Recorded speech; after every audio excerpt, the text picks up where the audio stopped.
Programang ito ay rated SPG. Striktong patnubay at gabay ng magulang ang kailangan. Maaaring may masiselang tema, lengguwahe, karahasan, sexual, horror o droga na hindi angkop sa mga bata.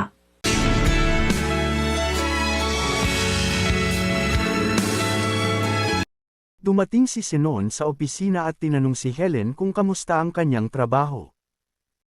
Maayos naman at walang problema kay Rod dahil profesional daw ang pakikitungo nito, sabi pa ni Helen. Wala daw dapat ipag-alala si Sinon. Sabi ni Sinon ay next time ay di na daw ito mauulit, pero sabi naman ni Helen ay okay lang daw at walang problema doon kung magsama man silang dalawa ni Rod. Tanggapin na lang daw nila ang ganitong sitwasyon at hayaan na lang daw at masasanay lang daw si Helen. Pumunta sa grocery store si Helen at may inaabot siyang isang bagay pero di niya ito maabot. Bigla namang dumating si Rod at kinuha ito at inabot kay Helen. Tinanong ni Rod si Helen kung ano pa daw ang kailangan niya. Di na kumibo si Helen pero si Rod ay tuloy sa kanyang pakikipag-usap dito. Magkaibigan naman daw sila pero kung di raw okay kay Helen ang ganoong setup ay kahit work friend na lang daw sila. At yun nga ay nasabi na ni Helen ang kanyang mga kailangan at tinulungan na siya ni Rod. Sinabi ni Rod sa kanya na di daw siya nagbago. Di naman siya pinansin ni Helen at umalis na. Nang matapos na sila sa kanilang pag-grocery ay pumila na sila sa counter para magbayad at nag-usap sila. Buti daw at may nagustuhan si Salud na location para sa kanyang bahay, sabi ni Rod. Sumagot naman si Helen na maganda naman daw ang kanilang napili, maangin at malamig. Pagkatapos ay inaya ni Rod si Helen na sabay na sila bumalik sa opisina pero tumanggi si Helen at magpapasundo na lang daw siya sa driver. Kahit ano daw iutos o itanong ni Helen sa kanya ay sasagutin daw siya ni Rod. Nasabi na daw ni Rod kay Helen ang gusto nitong sabihin sa kanya at umalis na nga ito. Sa opisina naman ay nagmeeting si Sinon at ang kanyang mga tauhan sa Amerika at sinabi na kailangan daw siya doon dahil isang parte sa kanilang ginagawang building ay nakolapse. Nagpabook agad si Sinon ng 2 tiket papunta sa Chicago bukas na bukas din. Kinagabihan ay nag-usap si Sinon at Helen at tinanong niya si Sinon bakit daw mabilisan agad ang kanilang pag-alis. Sinagot naman siya ni Sinon na kailangan siya doon at baka daw ay magdemanda pa ang mga kliyente sa kanya. Sinabi rin ni Helen na di naman daw siya kailangan doon at kung kailan magsisimula na sila sa bahay ni Salud ay aalis sila. Unang proyekto daw ito ni Helen at baka daw ano ang isipin ni Salud sa kanya. Kaya naisipan ni Sinon na di na lang isama si Helen. Tinanong siya ni Sinon na maging totoo lang daw si Helen sa kanya at ibibigay daw nito ang kanyang pagtitiwala. Wala ba daw siyang magiging problema ni Rod? Sumagot naman si Helen yun daw ba ang dahilan kung bakit gusto siya nitong isama. Worried lang daw si Sinon. Wala daw dapat ipag-alala si Sinon dahil kaya naman daw niya ang sarili niya at maayos naman ang pakikitungo ni Rod sa kanya, kung may mangyari man ay ipapaalam nito sa kanya. Naisip agad ni Sinon nung pumunta si Rod sa eskwelahan ni Helen.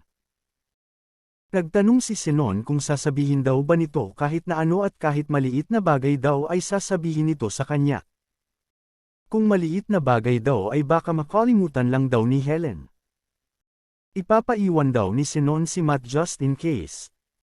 Naganap nga ang groundbreaking ceremony sa itatayong bahay ni Salud at sila ay nagpictorial. Nagtanong si Helen kay Matt kung bakit daw may groundbreaking ceremony ay ginagawa lang daw yun sa mga big projects like buildings at real estate development. Sabi naman ni Matt ay special request daw yun ni Salud, patuloy sila sa kanilang pictorial. Nag-usap naman si Helen at Salud kung ganito daw na may groundbreaking ay dapat pala kasama si Sinon. Okay lang daw yun kung wala si Sinon at i-edit na lang daw siya sa mga pictures na kasama siya, sabi pa ni Salud. Kinagabihan naghapunan na sina Rod at kanyang pamilya sa isang restaurant. Nag-usap si Rod at Nanay Rona niya kung kasama ba daw si Helen sa proyekto, lubayan daw niya si Helen para wala nang gulong mangyari. Sinasaktan lang daw nito ang kanyang sarili tuwing makikita niya si Helen. Sabi naman ni Rod na wala naman daw at maayos naman daw silang magkatrabaho at nagpatuloy na sila sa pagkain. Sa opisina naman ay nagumpisa na si Helen at Rod sa pag-asikaso sa proyekto ni Salud. May pinakita si Rod kay Helen na isang design at biglang may naalala si Helen. Ang kanilang nakaraan ni Rod dahil yung design pala ay gawa ni Rod para sa future house nila ni Helen at di nakayanan ni Helen at lumabas siya. Sinundan siya ni Rod at humingi ng tawad.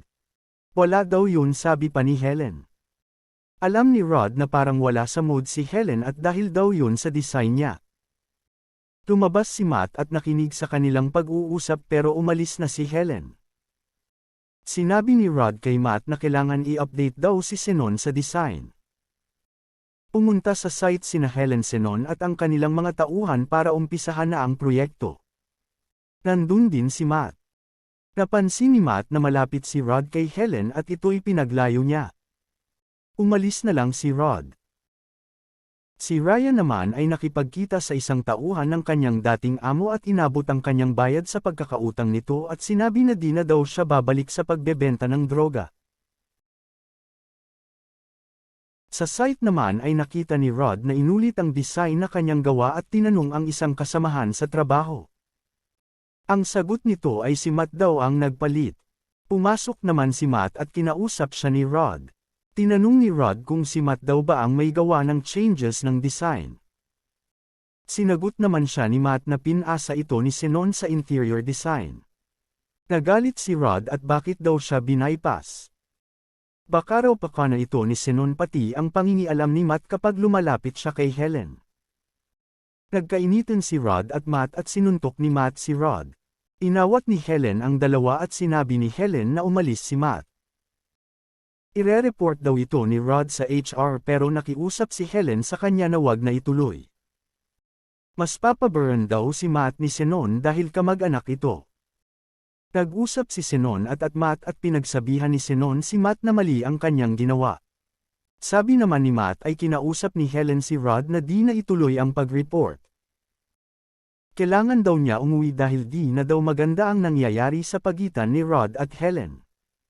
Nag-alala si Zenon.